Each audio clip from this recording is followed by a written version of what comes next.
Mr. Graves. Thank you, Mr. Chairman. Good to be back with you, Mr. Cole, members of the committee. I really don't know why we're here doing this again. We were here just the other week. This is the third time that we've seen the new majority party bring forward a package that the president clearly is not going to support and is not a good faith effort to bring us to closure at this time when I think hundreds of thousands of federal employees are counting on us to get this right. And yet here we are again. In fact, I think the bill before us probably very closely represents what the majority party put on the floor the very first day or two of this new session that has not opened the government.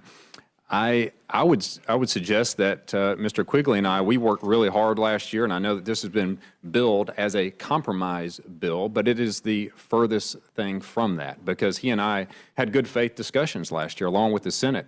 We did reach consensus on many provisions of which are not included in this. So to characterize this as the conference committee compromise bill is mischaracterizing truly what this is. In fact, if everyone really wants to know, I mean, you don't have to read through the bill yourself to see it in financial services here. You're actually looking at the Senate bill that we voted on just 2 weeks ago. It's basically the exact same bill, move a few numbers around.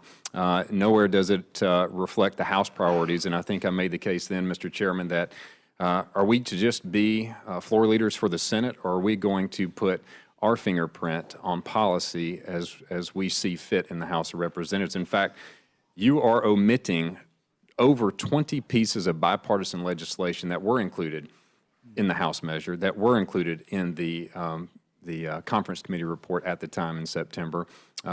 Many members, including Maxine Waters, were sponsors of those pieces of legislation, but they're being omitted in the name of compromise.